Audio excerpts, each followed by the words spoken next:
ನಮಗೆ ಸರಿಯಾದ ಸಮಯಕ್ಕೆ ಬಸ್ ಬರುತ್ತಿಲ್ಲ. ಕೆಲವು ಕಡೆ ಬಸ್ಸೇ ಇಲ್ಲ. ಶೌಚಾಲಯದ ಸಮಸ್ಯೆ, ಬೀದಿ ನಾಯಿಗಳಿಂದ ತೊಂದರೆ. ಸಿಟಿ ಬಸ್ ಕೊಡಿಸಿ, ನಮಗೂ ಉಚಿತ ಪ್ರಯಾಣಕ್ಕೆ ಅವಕಾಶ ಕೊಡಿ, ನಮ್ಮ ಶಾಲೆಗೆ ಕಂಪ್ಯೂಟರ್ ಕೊಡಿಸಿ ಎಂಬ ಕೂಗು ಶಾಸಕರೊಂದಿಗಿನ ಮಕ್ಕಳ ಸಂವಾದ ಕಾರ್ಯಕ್ರಮದಲ್ಲಿ ವಿದ್ಯಾರ್ಥಿಗಳು ತಮ್ಮ ಸಮಸ್ಯೆಗಳನ್ನು ಶಾಸಕರ ಮುಂದಿಟ್ಟರು. ಸಮಸ್ಯೆಗಳನ್ನು ಆಲಿಸಿದ ಶಾಸಕ ಅಶೋಕ್ ಕುಮಾರ್ ರೈ ಅವರು ಸ್ಥಳದಲ್ಲೇ ತಕ್ಷಣ ಪರಿಹಾರ ಮಾಡುವ ಪ್ರಯತ್ನದೊಂದಿಗೆ ನೇರ ದಿಟ್ಟ ಉತ್ತರವನ್ನು ನೀಡಿ ಮಕ್ಕಳ ಮನಸ್ಸು ಗೆದ್ರು. ಮಕ್ಕಳ ಹಕ್ಕುಗಳ ಮಾಸೋತ್ಸವದ ಅಂಗವಾಗಿ ಶಿಕ್ಷಣ ಸಂಪನ್ಮೂಲ ಕೇಂದ್ರಗಳ ಒಕ್ಕೂಟ ದಕ್ಷಿಣ ಕನ್ನಡ ಜಿಲ್ಲೆ ಮತ್ತು ಶ್ರೀರಾಮಕೃಷ್ಣ ಪ್ರೌಢಶಾಲೆ ಕೊಂಬೆಟ್ಟು ಪುತ್ತೂರು ಇದರ ವತಿಯಿಂದ ಶಿಕ್ಷಣ ಸಂಪನ್ಮೂಲ ಕೇಂದ್ರ ಪುತ್ತೂರು, ಪಡಿ Mangaluru, lions club Puttur, lions club Alankaru Durgamba ಇದರ ಸಹಯೋಗದೊಂದಿಗೆ ಪುತ್ತೂರಿನ ಕೊಂಬೆಟ್ಟು ಎಂ ಸುಂದರ್ರಾಮ್ ಶೆಟ್ಟಿ ಸಭಾಭವನದಲ್ಲಿ ನಡೆದ ಸಂವಾದ ಕಾರ್ಯಕ್ರಮದಲ್ಲಿ ಅವರು ವಿದ್ಯಾರ್ಥಿಗಳ ಸಮಸ್ಯೆಗಳಿಗೆ ಸಾಧ್ಯವಾದಷ್ಟು ಅಧಿಕಾರಿಗಳಿಗೆ ಸೂಚನೆ ನೀಡಿ ಪರಿಹಾರ ನೀಡಿದರು. ಆರಂಭದಲ್ಲಿ ಅವರು ಮಕ್ಕಳ ಹಕ್ಕುಗಳ ಮಾಹಿತಿಯನ್ನೊಳಗೊಂಡ ಭಿತ್ತಿಪತ್ರ ಮತ್ತು ಕ್ಯಾಲೆಂಡರ್ ಅನಾವರಣ ಮಾಡಿದರು. ಶಾಲಾ ಶೌಚಾಲಯದ ಸಮಸ್ಯೆ, ಕಟ್ಟಡದ ಸಮಸ್ಯೆಗಳಿಗೆ ಸಂಬಂಧಿಸಿ ರಿಪೇರಿಗೆ ಸೂಕ್ತ ಸಮಯದಲ್ಲಿ 10 ದಿವಸದಲ್ಲಿ ಕಾರ್ಯಪ್ರವೃತ್ತರಾಗಿ ಅದಕ್ಕೆ ಏನೇನು ಕೆಲಸ ಮಾಡಬೇಕೋ ಅದನ್ನು ಮಾಡುವ ಕೆಲಸ ಮಾಡಿಸುತ್ತೇನೆ. ಬಸ್ನ ಬಗ್ಗೆ ಎಲ್ಲಾ ಸಮಸ್ಯೆಗಳನ್ನು ಬಗೆಹರಿಸಲು ಈಗ ತಕ್ಕ ಮಟ್ಟಿಗೆ ಸಾಧ್ಯವಿಲ್ಲ. ಸಣ್ಣ ಸಮಸ್ಯೆಗಳನ್ನು ಬಗೆಹರಿಸಬಹುದು. ನಾಯಿಗಳ ತೊಂದರೆಗೆ ಸಂಬಂಧಿಸಿ ನಗರಸಭೆ, ಆರೋಗ್ಯ ಇಲಾಖೆ ಸ್ಪಂದಿಸಲಿದ್ದಾರೆ. ಮತ್ತೆ ಸ್ವಚ್ಛತೆಯ ಕುರಿತು ಸ್ವಯಂ ಪ್ರೇರಣೆ ಇರಬೇಕು. ಸರ್ಕಾರ ಮಾಡಲಿಲ್ಲ, ಅವರು ಇವರು ಮಾಡಿಲ್ಲ ಎಂದು ಹೇಳುವುದಲ್ಲ. ನಮ್ಮ ಮನೆಯಲ್ಲಿ ನಾವು ನಮ್ಮ ಜವಾಬ್ದಾರಿ ವಹಿಸಬೇಕು. ಸರ್ಕಾರದ ಪ್ರತಿನಿಧಿಯಾಗಿ ಕಟ್ಟಡ, ಬೆಂಚು, ಸರ್ಕಾರಿ ಶಾಲೆಗಳಲ್ಲಿ ಕೂಡ ಗುಣಮಟ್ಟದ ಶಿಕ್ಷಣ ಕೊಡುವ ಕೆಲಸ ಮಾಡುತ್ತೇವೆ ಎಂದರು. ಅದು ಪ್ರೈವೇಟ್ ಬಸ್ ಬರ್ತಿತ್ತು, ಸರ್ಕಾರಿ ಬಸ್ ಬರ್ತಿರ್ಲಿಲ್ಲ. ಅಲ್ಲಿಗೆ ಅಜ್ಜಿಕಲ್ಲಿಂದ ತುಂಬ ಮಕ್ಕಳು ಬರ್ತಾರಾ ನಿಮ್ಮ ಅಲ್ಲಿಗೆ? ನೋಡಿ, ಈ KSRTCಯಲ್ಲಿ ಕೆಲವು ಕಡೆ ಬಸ್ಸುಗಳ ತೊಂದರೆ ಇದೆ ಅಂತ ನಮ್ಮ ಗಮನಕ್ಕೂ ಕೂಡ ಇದೆ. ಇಷ್ಟರೊಳಗೆ ಏನಾಗಿದೆ ಅಂತ ಹೇಳಿದರೆ, KSRTCಯಲ್ಲಿ ಬಸ್ಸುಗಳ ಕೊರತೆ ಇಲ್ಲ. KSRTCಯಲ್ಲಿ ಕಂಡಕ್ಟರ್ಗಳ ಕೊರತೆ ಇತ್ತು. ಅಂದರೆ 2 ವರ್ಷದಿಂದ ಯಾವುದೇ ಸರಕಾರಿ KSRTCಗೆ ಸರಕಾರಿ ಕಂಡಕ್ಟರ್ಗಳನ್ನು ಸರ್ಕಾರ ನೇಮಕ ಮಾಡಿದೆ. ಈಗ ನೇಮಕ ಮಾಡಿದ್ದಾರೆ. ಹೊಸಬರು ಸುಮಾರು 2500 ಕಂಡಕ್ಟರ್ಗಳು ನೇಮಕ ಮಾಡಿ ಅವರಿಗೆ ಟ್ರೈನಿಂಗ್ ಆಗ್ತಾ ಇದೆ. ಇನ್ನು 1-1.5 ತಿಂಗಳ ಒಳಗಡೆ, ಈ ಡಿಸೆಂಬರ್ ಒಳಗಡೆ ಬರಬೇಕಿತ್ತು. ಅವರು ಕೆಲವರಿಗೆ ಟ್ರೈನಿಂಗ್ ಆಗಲಿಲ್ಲ. 1.5 ತಿಂಗಳ ಒಳಗಡೆ ಎಲ್ಲ ಕಂಡಕ್ಟರ್ಗಳು ಬರ್ತಾರೆ. ಯಾಕಂತ ಹೇಳಿದ್ರೆ, ಡ್ರೈವರ್ಗಳನ್ನು ಕಾಂಟ್ರಾಕ್ಟ್ ಬೇಸಿಸಲ್ಲಿ ಅಂದರೆ ಪ್ರೈವೇಟಿಂದ ತಗೊಳ್ಬೋದು. ಕಂಡಕ್ಟರನ್ನು ಪ್ರೈವೇಟ್ ತಗೊಳ್ಳಿಕ್ಕೆ ಕಾನೂನಿನಲ್ಲಿ ಅದಕ್ಕೆ ಅವಕಾಶಗಳು ಇರುವುದಿಲ್ಲ. ಆದ್ದರಿಂದ ಕೆಲವು ಕಡೆ KSRT ಬಸ್ಸುಗೆ ತೊಂದರೆ ಇದೆ. ಕೆಲವು ಕಡೆ ಅವರು 1 ದಿವಸ ಬರ್ತಾರೆ, ವಾರದಲ್ಲಿ 2 ದಿವಸ ಬಸ್ಸು ಬರುವುದಿಲ್ಲ. ಇದು ನಮ್ಮ ಗಮನಕ್ಕೆ ಕೂಡ ಇದೆ. ಹಾಗಂತ ನಾವು ಯಾವುದನ್ನು ಹಾಕುವುದಿಲ್ಲ ಅಂತಲ್ಲ, ಎಲ್ಲೆಲ್ಲಿ ಮ್ಯಾನೇಜ್ ಮಾಡಲಿಕ್ಕೆ ಆಗ್ತದೆ ಅದನ್ನೆಲ್ಲ ಇವತ್ತು ಸರಿಪಡಿಸುವಂಥ ಕೆಲಸವನ್ನು ಮಾಡ್ತೇವೆ. ನಿಮ್ಮ ಅಜ್ಜಿಕಲ್ಲಿಂದ ಬರುವ ಬಸ್ಸನ್ನು ಕೂಡ ಗಮನಕ್ಕೆ ತಗೊಂಡು ಅಲ್ಲಿ ಮಾಡುವಂಥ ಕೆಲಸ ಏನು ಅದು ವ್ಯವಸ್ಥೆಗೆ ಜೋಡಣೆ ಅದನ್ನು ಮಾಡುವಂಥ ಕೆಲಸ ಮಾಡ್ತೀವಿ. ಇನ್ನೊಂದು ದೇವಸ್ಯದ ಪುತ್ತೂರಿಂದ ಹುಬ್ಬಳ್ಳಿಗೆ ಬಂದು ದರ್ಬತಡ್ಕಕ್ಕೆ ಹೋಗುವ ಬಸ್ ಸಂಜೆ ಮತ್ತು ಬೆಳಿಗ್ಗೆ ಸಮಯಕ್ಕೆ ಸರಿಯಾಗಿ ಬರುವುದಿಲ್ಲ. ಅದು 7:50 ಬೆಳಿಗ್ಗೆ 7:50 8 ಗಂಟೆ ಆಗ್ತದೆ. ಒಮ್ಮೆ 8 ಗಂಟೆ ಕಳೀತದೆ. ಸಂಜೆ 4:45 ಆಗ್ತದೆ, ಕಳೀತದೆ. ಇಲ್ಲಿಂದ ಹೋಗುದು ಆ ಕಡೆಗೆ, ಇಲ್ಲಿಂದ ಹೋಗುದು ಅದು ಸರಿಯಾದ ಸಮಯಕ್ಕೆ ಬರುವುದಿಲ್ಲ. ಎಷ್ಟು ಡಿಫರೆನ್ಸ್, ಎಷ್ಟು ಹೊತ್ತು ಆ ಕಡೆ ಈ ಕಡೆ ಬರ್ತದೆ? ಒಂದು ಅರ್ಧ ಗಂಟೆ ಆ ಕಡೆ ಈ ಕಡೆ ಲೇಟ್ ಆಗ್ತದೆ ಶಾಲೆಗೆ ಬರುವಾಗ. ಒಮ್ಮೊಮ್ಮೆ ಇರುವುದಿಲ್ಲ ಬಸ್, ಅದು ಒಮ್ಮೊಮ್ಮೆ ಬಸ್ಸೇ ಇರುವುದಿಲ್ಲ. ಕ್ರಮಗಳನ್ನು ಕೈಗೊಳ್ಳುವಂಥ ಕೆಲಸ ಮಾಡ್ತೀವಿ, ವಿಚಾರಣೆ ಮಾಡ್ತೀವಿ. ಆ ಬಸ್ಸನ್ನು ಸರಿಯಾದ ಸಮಯಕ್ಕೆ ಬರುವ ಹಾಗೆ ಮಾಡ್ತೇವೆ. ನಮ್ಮ ಶಾಲೆಯಲ್ಲಿ ಆಟದ ಮೈದಾನದ ಕೊರತೆ ಇದೆ. ಆಟದ ಮೈದಾನ ಸಣ್ಣದಾಗಿದ್ದು ಮತ್ತು ಕಳಪೆ ಮಟ್ಟದಲ್ಲಿರುವುದರಿಂದ ನಮಗೆ ಆಟ ಆಡಲು ಕಷ್ಟವಾಗ್ತದೆ. ಇದನ್ನು ನೀವು 200 ಮೀಟರ್ ಟ್ರ್ಯಾಕ್ ಮಾಡಿಕೊಡಬೇಕಾಗಿ ತಮ್ಮಲ್ಲಿ ವಿನಂತಿಸಿಕೊಳ್ಳುತ್ತಿದ್ದೇನೆ. ಮತ್ತೊಂದು, ನಮ್ಮ 8ನೇ ತರಗತಿ ವಿದ್ಯಾರ್ಥಿಗಳ ಇಚ್ಛೆ ಈ ವರ್ಷ 8ನೇ ತರಗತಿಯವರಿಗೆ ಸೈಕಲ್ ನೀಡಬೇಕಾಗಿ ತಮ್ಮಲ್ಲಿ ವಿನಂತಿಸಿಕೊಳ್ತಿದ್ದೇವೆ. ಅದರಲ್ಲಿ ಇದ್ದೀರಿ ನೀವು ಸ್ಪೋರ್ಟ್ಸ್ ದೀಕ್ಷಾ ಸ್ಪೋರ್ಟ್ಸ್ಗೆ ಅಲ್ಲಿ ಗ್ರೌಂಡ್ ರಿಪೇರಿ ಮಾಡಲಿಕ್ಕೆ ವ್ಯವಸ್ಥಿತವಾಗಿ ಮಾಡಬೇಕಿದ್ರೆ ಅದಕ್ಕೆ ಅನುದಾನವನ್ನು ಕೊಡುವಂಥ ಕೆಲಸವನ್ನು ಮುಂದಿನ ದಿವಸಗಳಲ್ಲಿ ಮಾಡ್ತೀವಿ. ಸ್ಪೋರ್ಟ್ಸಿಗೆ ಅಂದರೆ ಹೆಲ್ತ್ಗೆ ಹೆಚ್ಚಿನ ಆದ್ಯತೆಯನ್ನು ಕೊಡುವಂಥ ಕೆಲಸವನ್ನು ಮುಂದಿನ ದಿವಸಗಳಲ್ಲಿ ಮಾಡ್ತೀವಿ. ಇನ್ನೊಂದು ಪ್ರಶ್ನೆ ಕೇಳಿರುವಂಥದ್ದು ಸೈಕಲ್ ಕೊಡಬೇಕು ಅಂತ. ಸೈಕಲ್ ಈಗ ಸರ್ಕಾರ ಸೈಕಲ್ ಕೊಡುವಂಥ ಯೋಜನೆಯನ್ನು ನಿಲ್ಲಿಸಿದೆ. ಇನ್ನು ಮನವಿ ಮಾಡಿದೆಯಾ? ಯಾಕಂದರೆ ಈ ಹಿಂದೆಲ್ಲ ಸೈಕಲ್ ಕೊಟ್ಟದ್ದು ಅದು ಮುಂದೆ ಬಳಕೆಗೆ ಆಗಲಿಲ್ಲ, ಎಲ್ಲ ವೇಸ್ಟಿಗೆ ಹೋಗಿದೆ ಇಷ್ಟು ಸಹ. ಆದ್ದರಿಂದ ಈ ಸೈಕಲ್ ಯೋಜನೆಯನ್ನು ಸರ್ಕಾರ ನಿಲ್ಲಿಸಿದೆ. ಮುಂದಿನ ದಿವಸಗಳಲ್ಲಿ ನಿಮ್ಮ ಮನವಿಯನ್ನು ಸರ್ಕಾರದ ಗಮನಕ್ಕೆ ತರುವಂಥ ಕೆಲಸವನ್ನು ಮಾಡ್ತೇವೆ. ನನ್ನ ಪ್ರಶ್ನೆ, ನಮ್ಮ ಶಾಲಾ ಆವರಣ ಗೋಡೆಯ ಪಕ್ಕದ ಕಟ್ಟಡದಲ್ಲಿ ಸಾರ್ವಜನಿಕರು ಸಿಗರು ಸೇದುತ್ತಾರೆ ಮತ್ತು ಕೆಲವು ತ್ಯಾಜ್ಯ ವಸ್ತು, ಬಾಟಲಿ, ಬಟ್ಟೆ ಇತ್ಯಾದಿಗಳನ್ನು ನಮ್ಮ ಶಾಲಾ ಆವರಣದಲ್ಲಿ ಹಾಕುತ್ತಾರೆ. ಇದರಿಂದ ನಮಗೆ ತೊಂದರೆ ಉಂಟಾಗ್ತದೆ. ಶಿವರಾಮ್ಕರ್ ಅಂತ ಯಾರು ಕ್ಲೀನ್ ಮಾಡಲಿಕ್ಕೆ ಬರುವುದಿಲ್ವಾ? ನಗರಸಭೆ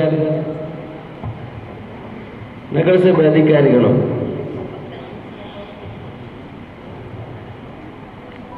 ನಗರಸಭೆ ಅಧ್ಯಕ್ಷರಿದ್ದಾರೆ. ನಾನು ಅಧಿಕಾರಿಗಳನ್ನು ಬರಲಿಕ್ಕೆ ಹೇಳಿದ್ದೀನಿ. ಯಾರಪ್ಪ ಅಧಿಕಾರಿ ಯಾರು?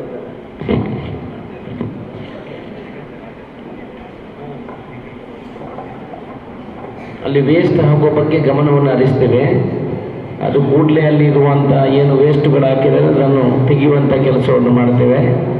ಜೊತೆಯಲ್ಲಿ ಈಗ ನಗರಸಭಾ ಅಧಿಕಾರಿಗಳಿಗೆ ಅಲ್ಲಿ ಪ್ರತಿ ದಿವಸ ವೇಸ್ಟ್ ಕಲೆಕ್ಟ್ ಮಾಡಲಿಕ್ಕೆ ನಿರ್ದೇಶವನ್ನು ಕೊಡ್ತೇವೆ. ಸಿಗರೇಟ್ ಸೇರ್ತಾರೆ ಸರ್ ನಮ್ಮ ಪಕ್ಕದ ಕಟ್ಟಡದಲ್ಲಿ. ಸಿಗರೇಟ್ ಸೇರ್ತಾರೆ ಸರ್. ಯಾರು? ಸಾರ್ವಜನಿಕರು. ಅಲ್ಲಿ ಪೊಲೀಸ್ ಎಲ್ಲಿಗೆ ಡೇ ಟೈಮಲ್ಲಿ ಹಗಲು ಟೈಮಲ್ಲಿ ಅಲ್ಲಿ ಬಂದು ನಿಂತು ಕೂತು ಸಿಗರೇಟ್ ಸೇರ್ತಾರೆ. ಸೊ ಅದಕ್ಕೂ ಕ್ರಮವನ್ನು ಕೈಗೊಳ್ತೇನೆ. ಪೊಲೀಸ್ ಇಲಾಖೆಗೆ ಈಗ ನಿರ್ದೇಶನವನ್ನು ಕೊಡ್ತೇನೆ. ನೋಟ್ ಡೌನ್ ಮಾಡಿಕೊಳ್ಳಿ. ಪ್ರದೀಪ್, ಸರ್ಕಾರ ಮಾಡಲಿಲ್ಲ, ಅವರು ಮಾಡಲಿಲ್ಲ, ಇವರು ಮಾಡಲಿಲ್ಲ ಅಂತಲ್ಲ. ನಮ್ಮ ಮನೆಯಲ್ಲಿ ನಾವು ನಮ್ಮ ಜವಾಬ್ದಾರಿಯನ್ನು ವಹಿಸ್ಕೋಬೇಕು. ಶಾಲೆಗಳನ್ನು ಕೂಡ ನಾವು ನಮ್ಮ ಜವಾಬ್ದಾರಿಯನ್ನು ವಹಿಸುವಂಥ ಕೆಲಸಗಳಾಗಬೇಕು. ಸ್ವಚ್ಛತೆಯಲ್ಲಿ ನಡ್ಕೊಂಡು ಹೋಗೋದ್ರಲ್ಲಿ ನಮಗೆ ಸರ್ಕಾರ ಮಾಡಿಕೊಡ್ತದೆ. ನಾನು ಸರ್ಕಾರದ ಪ್ರತಿನಿಧಿ, ಆದರೂ ನಾವು ಸರ್ಕಾರ ಮಾಡಿಕೊಡ್ತೇನೆ ಅಂತ ಹೇಳಿಬಿಟ್ಟು ಎಲ್ಲದರಲ್ಲೂ ಕೇಳಲಿಕ್ಕೆ ಆಗೋದಿಲ್ಲ. ಬೇಸಿಕ್ ರಿಕ್ವೈರ್ಮೆಂಟ್ ನೀವು ಕೇಳ್ತಿರುವಂಥ ಕಟ್ಟಡ, ಬೆಂಚು, ಆನಂತರ ವ್ಯವಸ್ಥಿತ ಟೀಚರುಗಳ ಕೊರತೆ, ಇದಕ್ಕೆಲ್ಲ ವ್ಯವಸ್ಥಿತವಾಗಿ ಮಾಡುವಂಥ ಕೆಲಸವನ್ನು ಮಾಡ್ತೇವೆ. ಸರ್ಕಾರಿ ಶಾಲೆಗಳಲ್ಲೂ ಕೂಡ ಕ್ವಾಲಿಟಿ ಎಜುಕೇಷನನ್ನು ಕೊಡುವಂಥ ಕೆಲಸವನ್ನು ಮಾಡ್ತೇವೆ. ಕಳೆದ ಸಲ ಈವರೆಗೆ 1 ವರ್ಷ 7 ತಿಂಗಳಲ್ಲಿ ಸರ್ಕಾರಿ ಶಾಲೆಗಳಿಗೆ 5,45,00,000 ರೂಪಾಯಿಯನ್ನು ಮಂಜೂರು ಮಾಡುವಂಥ ಕೆಲಸವನ್ನು ನಾವು ಮಾಡಿದ್ದೇವೆ. ಯಾರು ಕೂಡ 1 ವರ್ಷ 7 ತಿಂಗಳಲ್ಲಿ ಇಷ್ಟು ದುಡ್ಡನ್ನು ಸರ್ಕಾರಿ ಶಾಲೆಗಳಿಗೆ ಕೊಡಲಿಲ್ಲ. ಆನಂತರ ಗ್ರೌಂಡಿನ ಬಗ್ಗೆ ನೀವು ಹೇಳಿದ್ರಿ.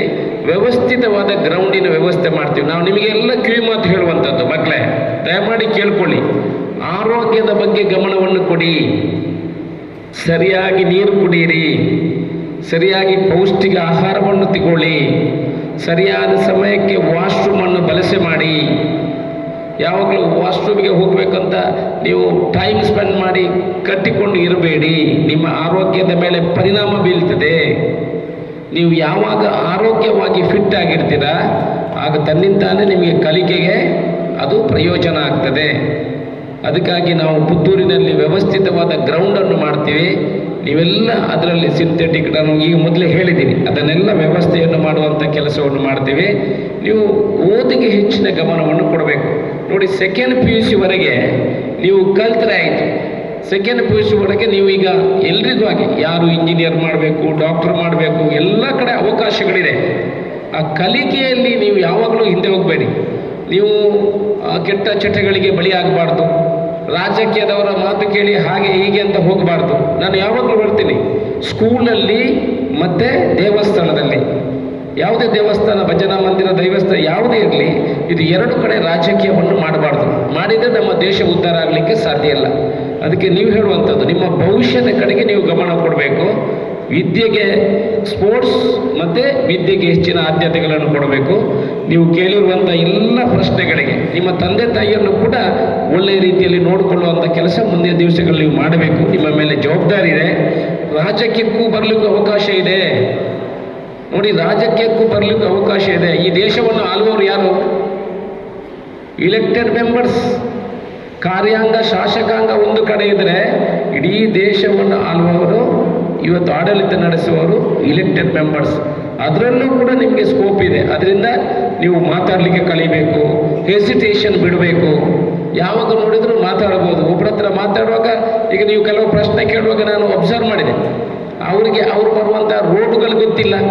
ಅವರು ಯಾವುದೋ ಬರೆದು ಕೊಟ್ಟದನ್ನು ಬಂದು ಇಲ್ಲಿ ಓದ್ತಾರೆ, ತೊಂದರೆ ಇಲ್ಲ. ಬರೆದು ಕೊಟ್ಟದನ್ನು ಓದಿದ್ರಲ್ಲ ನೀವು, ಅದಕ್ಕೆ ನಿಮಗೆ ಅಭಿನಂದನೆ. ಕೆಲವರು ಓದುವುದೂ ಇಲ್ಲ, ಆದರೂ ನಿಮಗೆ ಅದನ್ನು ಥರೋ ಮಾಡಬೇಕು. ಯಾವ ರೋಡ್ ಅಂದರೆ ಉತ್ತರ ಇರಬೇಕು. ಯು ಶುಡ್ ಕಂಪ್ಲೀಟ್ಲಿ ಅದನ್ನು ನೀವು ನೋಡ್ಕೋಬೇಕು. ಆಗ ನಿಮಗೆ ಯಾವುದಕ್ಕೂ ಉತ್ತರ ಕೊಡಲಿಕ್ಕೆ ಆಗ್ತದೆ. ಅದರಿಂದ ಇದಕ್ಕೆಲ್ಲ ಗಮನ ಕೊಡಬೇಕು. ನೀವು ಬಂದಿದ್ರಿ, ನಿಮ್ಮ ಎಲ್ಲ ಕಾರ್ಯಕ್ರಮದಲ್ಲಿ ಭಾಗವಹಿಸಿದ್ರಿ, ಶುಭವಾಗಲಿ. ನೀವು ಕೇಳುವಂಥ ಪ್ರಶ್ನೆಗೆ ಎಲ್ಲ ಯಾವುದೆಲ್ಲ ವ್ಯವಸ್ಥೆಗಳಾಗ್ತದೆ ಅದಕ್ಕೆ ಮುಂದಿನ ದಿವಸಗಳಲ್ಲಿ ಸ್ಪಂದನೆ ಕೊಡುವ ಕೆಲಸವನ್ನು ಮಾಡ್ತೇವೆ ಅನ್ನೋ ಮಾತನ್ನು ಹೇಳುತ್ತಾ ನಿಮಗೆಲ್ಲ ಶುಭವನ್ನು ಹಾರೈಸ್ತೇನೆ. ಶಾಲೆದ್ದು ಅಂತ ಇಲ್ಲ, ಎಲ್ಲ ಸರ್ಕಾರಿದೇ ಶಾಲೆ. ನೀವು ಅದನ್ನು ಬಳಕೆ ಮಾಡ್ಬೋದು, ಇದನ್ನು ಬಳಕೆ ಮಾಡ್ಬೋದು. ಅದರಿಂದ ಆ ಗ್ರೌಂಡನ್ನು ಬಳಕೆ ಮಾಡಿ ಮೇಲೇನಾದರೂ ಹೆಚ್ಚುವರಿ ಅದಕ್ಕೆ ಬೇಕಿದ್ರೆ ವ್ಯವಸ್ಥೆ ಮಾಡೋ ಕೆಲಸವನ್ನು ಮಾಡಿ. ಈಗಾಗಲೇ ಬಹಳಷ್ಟು ಅನುದಾನಗಳನ್ನು ನೀಡಿದ್ದು ನಾವು ಸದಾ ಸ್ಮರಿಸಿಕೊಳ್ಳುತ್ತೇವೆ. ಈಗ ನಾನು ಬೇಡಿಕೊಳ್ಳುವುದು ಏನೆಂದರೆ, ನಮ್ಮ ಶಾಲೆಗೆ ಮೂಲಭೂತ ಸೌಲಭ್ಯಗಳಾದ ಪ್ರಯೋಗಾಲಯ, ಗ್ರಂಥಾಲಯ, ಕ್ರೀಡಾ ಕೊಠಡಿಗಳಿಗೆ ಪ್ರತ್ಯೇಕ ಕೊಠಡಿ ಬೇಕು ಸರ್. ಅದಕ್ಕೆ ದೊಡ್ಡ ಬಿಲ್ಡಿಂಗ್ ಕೊಟ್ಟಿದ್ದೀವಿ. 130-120 ಮಕ್ಕಳು ಇರೋದು. ಪ್ರಯೋಗಾಲಯ ಬಿಲ್ಡಿಂಗು ಎಲ್ಲ ಬಂದಿದೆ. ಮುಂದೆ ಏನಾದರೂ ಬೇಕಿದ್ರೆ ಅದಕ್ಕೆ ಸ್ಪಂದನೆ ಕೊಡೋ ಕೆಲಸ ಮಾಡ್ತೀವಿ. ನನ್ನ ಹೆಸರು ಸುಹಾನಾ. ನಾನು ಸರ್ಕಾರಿ ಪ್ರೌಢಶಾಲೆ ಮಣಿಕರದಿಂದ ಬಂದಿದ್ದೇನೆ. ನಾನು ತಮ್ಮಲ್ಲಿ ಬೇಡಿಕೊಳ್ಳುವುದೇನೆಂದರೆ, ನಮ್ಮ ಶಾಲೆಗೆ ಕಂಪ್ಯೂಟರ್ ಕಲಿಕೆಗೆ ಅವಕಾಶ ಕೊಡಬೇಕು. ಏಕೆಂದರೆ ತಮ್ಮಲ್ಲಿ ಬೇಡಿಕೊಳ್ಳುತ್ತಿದ್ದೇನೆ. ಮೊನ್ನೆ ನಿಮ್ಮ ಶಾಲೆಗೆ 3 ಕೊಠಡಿಗಳನ್ನು ಕೊಟ್ಟಿದ್ದೀವಿ. ಒಂದು ಶೌಚಾಲಯ ಕೊಟ್ಟಿದ್ದೀವಿ, ಒಂದು ಹಾಲಿನ ವ್ಯವಸ್ಥೆ ಕೊಟ್ಟಿದ್ದೀವಿ.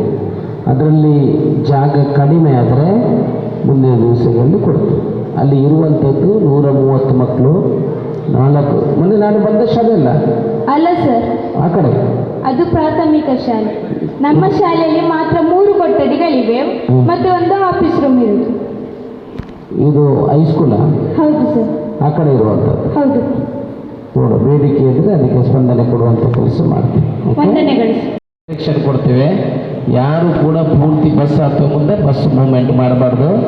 ನೀವು ಜಾಗೃತರಾಗಿರಬೇಕು, ಅವರು ಜಾಗೃತರಾಗಬೇಕು. ಬೈ ಚಾನ್ಸ್ ಜಾಸ್ತಿ ರಶ್ ಇದ್ದರೆ ಆ ಬಸ್ಸನ್ನು ಬಿಟ್ಟುಬಿಡಿ. ನಮಗೆ ಆರೋಗ್ಯ ಮುಖ್ಯ. ಹೌದು, ಅದನ್ನು ಬಿಟ್ಟು ಆಮೇಲೆ ಹೋದರೂ ಪರವಾಗಿಲ್ಲ.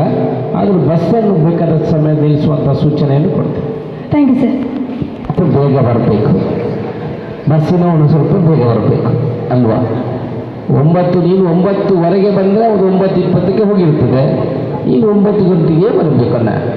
ಆನಂತರ ಒಮ್ಮೆ 9:40ಕ್ಕೆ ಬರ್ತಾನೆ, ಅವನನ್ನು ಬೇಗ ಬರುವಾಗೆ ನಾವು ಮಾಡ್ತೇವೆ. ಎಷ್ಟು ದೂರ ನಿಮ್ಮ ಬಸ್ಸು ಮತ್ತು ನೀವು ಬರುವಂಥದ್ದು ಸ್ಕೂಲಿಗೆ ಎಷ್ಟು ದೂರ? 1 ಕಿಲೋಮೀಟರ್ ಇರ್ಬೋದು. 1 ಕಿಲೋಮೀಟರ್. 1 ಕಿಲೋಮೀಟರ್ ಓಡ್ಕೊಂಡು ಬರ್ಬೋದು. ನಿಮಗೆ ಬಸ್ಸಿಗೆ ಯಾಕೆ ಕಾಯ್ದು? ಒಳ್ಳೆ ಎಕ್ಸಸೈಸ್ ಆಗ್ತದೆ. 1 ಕಿಲೋಮೀಟರ್ ಅಂದರೆ ಎಷ್ಟು ಮೀಟ್ರು? 100. ಸರಿ, ಪರವಾಗಿಲ್ಲ. ನಿಮಗೆ ಪ್ರಶ್ನೆ ಕೇಳಿದಲ್ಲ. ಬಟ್ ಬಸ್ಸನ್ನು ಆದಷ್ಟು ಕರೆಕ್ಟ್ ಟೈಮಿಗೆ ಬರಲಿಕ್ಕೆ ಹೇಳ್ತೀವಿ, ಆಯಿತಾ? ಆದಷ್ಟು ನೀವು ಹುಡುಗರೆಲ್ಲ ಇದ್ದೀರಲ್ಲ, ನಾವು ಚಿಕ್ಕ ಇರುವಾಗ ಹೇಗೆ ಹೋಗ್ತಾ ಇದ್ವಿ ಗೊತ್ತಾ? 4 ಕಿಲೋಮೀಟ್ರ್ ನಡೀತಾ ಇದ್ವಿ ನಾವು. ಈಗ ಇಲ್ಲಿ ಕೂತವರೆಲ್ಲ ನನ್ನಿಂದ ಜಾಸ್ತಿ ನಡೀತಾ ಇದ್ವಿ. ಬಸ್ಸನ್ನೇ ನೋಡಿದ್ರು, ಬಸ್ ಹತ್ತಲಿಲ್ಲ. ಬಸ್ಸನ್ನು ಹತ್ತಬೇಕಿದ್ರೆ 8ನೇ ಕ್ಲಾಸ್ ಆಗಬೇಕಿತ್ತು. ಅಲ್ಲಿವರೆಗೆ ಬಸ್ಸು ಹೋದರೆ 3 ತಿಂಗಳಿಗೊಮ್ಮೆ ಬಸ್ ಹತ್ತಿತ್ತು. ಅದು KSRTC ಬಸ್ಸಿಗೆ ಹತ್ತಿದ್ರು. ಆದರೂ ಪ್ರತಿದಿನ ನಡೆದ್ರೆ ನಾವು ಹೋಗಬೇಡಿ ಅಂತ ಹೇಳೋದಲ್ಲ. ನೀವು 8:45ಕ್ಕೆ ಮನೆಯಿಂದ ಹೊರಟ್ರೆ 1 ಕಿಲೋಮೀಟ್ರ್ ನಡೆದ್ರೆ ಹೇಗೆ ಬಾಡಿ ಬರ್ತದೆ ನೋಡಿ. ನೀನು ಕಲೀಲಿಕ್ಕೆ ಒಳ್ಳೆಯದಾಗ್ತದೆ, ಆರೋಗ್ಯನೂ ಒಳ್ಳೆಯದಾಗ್ತದೆ, ಒಳ್ಳೆ ಫ್ರೆಶ್ ಆಗಿ ಪಾಠ ಕೇಳಲಿಕ್ಕೆ ಆಗ್ತದೆ. ಪಾಪೆಮಜಲು ಸರ್ಕಾರಿ ಪ್ರೌಢಶಾಲೆ, ಬೆಟ್ಟಂಪಾಡಿ ಪ್ರೌಢಶಾಲೆ, ಕೆಪಿಎಸ್ ಕುಂಬ್ರಾ, ಕೊಂಬೆಟ್ಟು ಪ್ರೌಢಶಾಲೆ, ಎಸ್ಜಿಎಂ ಅನುದಾನಿತ ಪ್ರೌಢಶಾಲೆ, ಮಣಿಕರ ಶಾಲೆ, ಕಬಕ ಸರ್ಕಾರಿ ಪ್ರೌಢಶಾಲೆ, ಸರ್ವೆ ಪ್ರೌಢಶಾಲೆ, ಬೆಳಿಯೂರು ಕಟ್ಟೆ ಪದವಿ ಪೂರ್ವ ಕಾಲೇಜು ಪ್ರೌಢಶಾಲೆ ವಿಭಾಗ, ಸೆಂಟ್ ಫಿಲೋಮಿನಾ ಪ್ರೌಢಶಾಲೆ, ನೆಟ್ಟಣಿಗೆ ಮುಡ್ನೂರು ಶಾಲೆ, ಸಾಲ್ಮರ ಪ್ರೌಢಶಾಲೆಯ ವಿದ್ಯಾರ್ಥಿಗಳು ಹಲವು ಸಮಸ್ಯೆಗಳನ್ನು ಶಾಸಕರ ಮುಂದಿಟ್ಟರು. ಈ ಸಂದರ್ಭದಲ್ಲಿ ದಕ್ಷಿಣ ಕನ್ನಡ ಶಿಕ್ಷಣ ಸಂಪನ್ಮೂಲ ಕೇಂದ್ರಗಳ ಒಕ್ಕೂಟದ ಕಾರ್ಯದರ್ಶಿ ನಯನಾ ರೈ ಅವರನ್ನು ಸನ್ಮಾನಿಸಲಾಯಿತು. ಶಾಸಕ ಅಶೋಕ್ ಕುಮಾರ್ ರೈ ಅವರು ಸಂವಾದ ಕಾರ್ಯಕ್ರಮದ ಕೊನೆಯಲ್ಲಿ ವಿದ್ಯಾರ್ಥಿಗಳಿಗೆ ಆರೋಗ್ಯವಂತ ಕಲಿಕೆಯ ಪಾಠ ಮಾಡಿ, ಆರೋಗ್ಯದ ಬಗ್ಗೆ ಗಮನ ಕೊಡಿ, ಸರಿಯಾಗಿ ನೀರು ಕುಡಿಯಿರಿ, ಸರಿಯಾಗಿ ಪೌಷ್ಟಿಕ ಆಹಾರ ಸೇವಿಸಿ, ನೀವು ಆರೋಗ್ಯವಾಗಿ ಫಿಟ್ ಆಗುತ್ತೀರೋ ಆಗ ತನ್ನಿಂದ ತಾನೇ ಕಲಿಕೆಗೆ ಪ್ರಯೋಜನವಾಗುತ್ತದೆ. ಅದಕ್ಕಾಗಿ ಪುತ್ತೂರಿನಲ್ಲಿ ವ್ಯವಸ್ಥಿತ ಕ್ರೀಡಾಂಗಣ ಮಾಡಲಾಗುತ್ತಿದೆ. ಹಾಗಾಗಿ ಓದಿನ ಕಡೆ ಹೆಚ್ಚಿನ ಗಮನ ಕೊಡಿ, ಕಲಿಕೆಯಲ್ಲಿ ಯಾವತ್ತೂ ಹಿಂದೆ ಹೋಗಬೇಡಿ, ಕೆಟ್ಟ ಚಟಗಳಿಗೆ ಬಲಿಯಾಗಬೇಡಿ, ತಮ್ಮ ಭವಿಷ್ಯದ ಕಡೆಗೆ ಗಮನ ಕೊಡಿ, ವಿದ್ಯೆಗೆ ಹೆಚ್ಚಿನ ಆದ್ಯತೆ, ತಂದೆ ತಾಯಿಯರನ್ನು ಒಳ್ಳೆಯ ರೀತಿಯಲ್ಲಿ ನೋಡಿಕೊಳ್ಳಿ ಎಂದರು. ವೇದಿಕೆಯಲ್ಲಿ ಕಾರ್ಯಕ್ರಮದ ಅಧ್ಯಕ್ಷತೆ ವಹಿಸಿದ್ದ ಶ್ರೀ ರಾಮಕೃಷ್ಣ ಪ್ರೌಢಶಾಲೆಯ ಸಂಚಾಲಕ ಕಾವು ಹೇಮನಾಥ ಶೆಟ್ಟಿ, ನಗರಸಭೆ ಅಧ್ಯಕ್ಷೆ ಲೀಲಾವತಿ ಅಣ್ಣುನಾಯ್ಕ, ದಕ್ಷಿಣ ಕನ್ನಡ ಶಿಕ್ಷಣ ಸಂಪನ್ಮೂಲ ಕೇಂದ್ರಗಳ ಒಕ್ಕೂಟದ ಅಧ್ಯಕ್ಷೆ ಕಮಲಾಗೌಡ, ದಕ್ಷಿಣ ಕನ್ನಡ ಶಿಕ್ಷಣ ಸಂಪನ್ಮೂಲ ಕೇಂದ್ರಗಳ ಒಕ್ಕೂಟದ ಕಾರ್ಯದರ್ಶಿ ನಯನಾ ರೈ, ಬಂಟರಯಾನೆ ನಾಡವರ ಸಂಘದ ಪುತ್ತೂರು ತಾಲೂಕು ಅಧ್ಯಕ್ಷ ಕುಂಬ್ರಾ ದುರ್ಗಾಪ್ರಸಾದ್ ರೈ, ಶಿಕ್ಷಣ ಸಂಪನ್ಮೂಲ ಕೇಂದ್ರ ಘಟಕದ ಅಧ್ಯಕ್ಷ ಮೊಹಮ್ಮದ್ ರಫೀಕ್, ಶಿಕ್ಷಣ ಸಂಯೋಜಕ ಹರಿಪ್ರಸಾದ್, ಲಯನ್ಸ್ ಕ್ಲಬ್ನ ಅಧ್ಯಕ್ಷೆ ಪ್ರೇಮಲತಾ ರಾವ್ ಸೇರಿದಂತೆ ಹಲವು ಗಣ್ಯರು ಉಪಸ್ಥಿತರಿದ್ದರು. ಅನೀಶ್, ವಿ4 ನ್ಯೂಸ್, ಪುತ್ತೂರು.